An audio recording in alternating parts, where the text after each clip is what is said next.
Par Larry Hodgson, 2 mai 2017. Les tondeuses robots sortent de l'ombre. Oubliez l'image d'un robot qui pousse une tondeuse traditionnelle. La véritable tondeuse robotisée ressemble davantage à un Roomba. Les tondeuses robotisées, aussi appelées tondeuses robots tondeuses et tondeuses autonomes, existent depuis déjà un certain temps. Le premier modèle, la Mobo, est sorti en 1969, mais n'a pas connu beaucoup de succès. Depuis 2010 environ, le nombre de modèles a drôlement augmenté et désormais presque tous les fabricants de tondeuses en offrent. Mais 2017 serait-elle l'année où la tondeuse robot prend enfin son véritable élan? Je le soupçonne.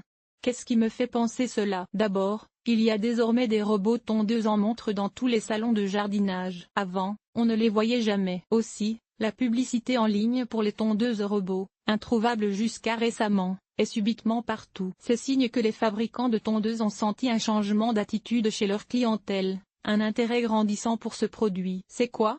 Tondeuse robotisée. La véritable tondeuse robotisée est une parente plus évoluée de l'aspirateur Roomba qui sillonne maintenant en temps d'appartement à la recherche de poussière. Mue par l'électricité, elle tond à tous les jours si vous voulez, vous assurant que la pelouse soit toujours impeccable. Il suffit d'installer un câble périphérique pour lui indiquer les limites de votre pelouse et de la programmer pour tondre à l'heure et à la fréquence qui vous conviennent. Les modèles récents peuvent être gérés à distance par téléphone intelligent ou tablette, quand vous êtes au bureau ou en vacances. Par exemple, vous pouvez même suivre leur progrès grâce à un GPS intégré. La tondeuse robot est conçue pour reculer et changer de direction si elle rencontre un obstacle, jouets d'enfants, meubles, etc.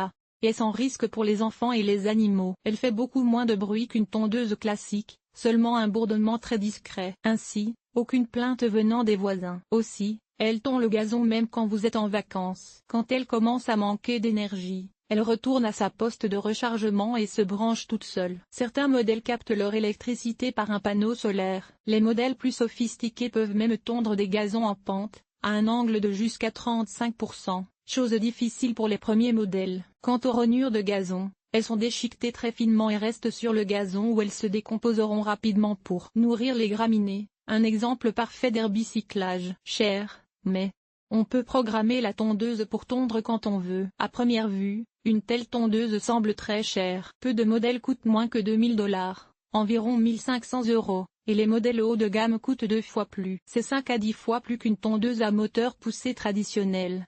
Mais pas beaucoup plus cher qu'une tondeuse autotractée ou autoportée, tracteur à gazon. D'ailleurs, il existe des tondeuses autoportées encore beaucoup plus coûteuses que la tondeuse robot la plus chère. C'est quand on commence à regarder les avantages que le prix semble moins exorbitant. Gazon toujours impeccable, tondu à tous les jours au besoin.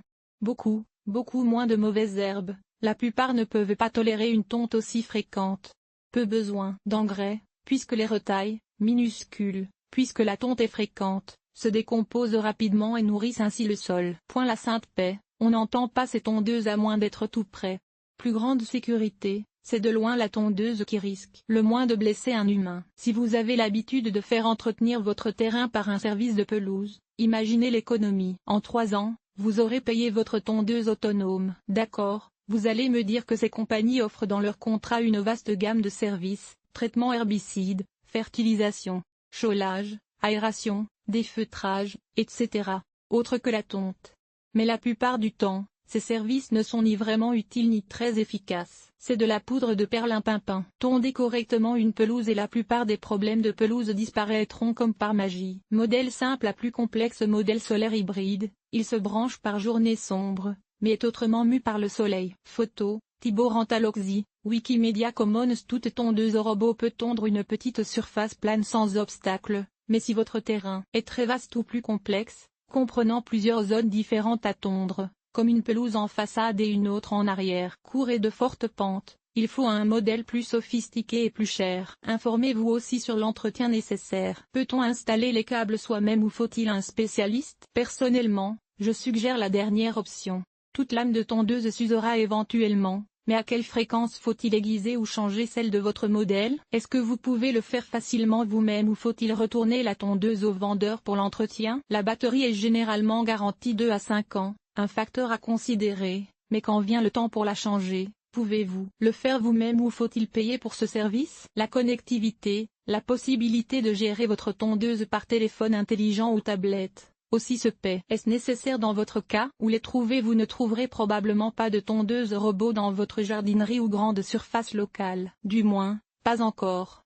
Il faut normalement contacter le fabricant. Parmi les marques, John Deere, Husqvarna, Viking, Robot, Lavenebot, Gardena et Bosch. Ou un spécialiste en tondeuse robot. S'il n'y en a pas dans votre région, cherchez-le moindrement sur l'internet et vous trouverez. Pas de tondeuse robotique pour moi. Ma pelouse est aussi un jardin de fleurs. Je ne tonds que sélectivement, entre deux floraisons. Est-ce que j'ai moi-même une tondeuse robot? Non, mais il me reste tellement peu de gazon, en fait, un petit pré de bulbes à floraison printanière qui devient un gazon fleuri l'été, que je peux difficilement justifier un tel achat. De plus, comme il y a des fleurs dans mon gazon et que je ne veux pas les voir faucher, je ne tonds que très sporadiquement. Donc, dans mon cas, une robot tondeuse ne serait pas très utile. Mais si j'avais une vaste pelouse verte à tondre et sentais le besoin d'avoir une pelouse parfaite, c'est certain que j'y penserais sérieusement. Vive les week-ends de farniente à la maison pendant que la tondeuse robot fait tout le travail.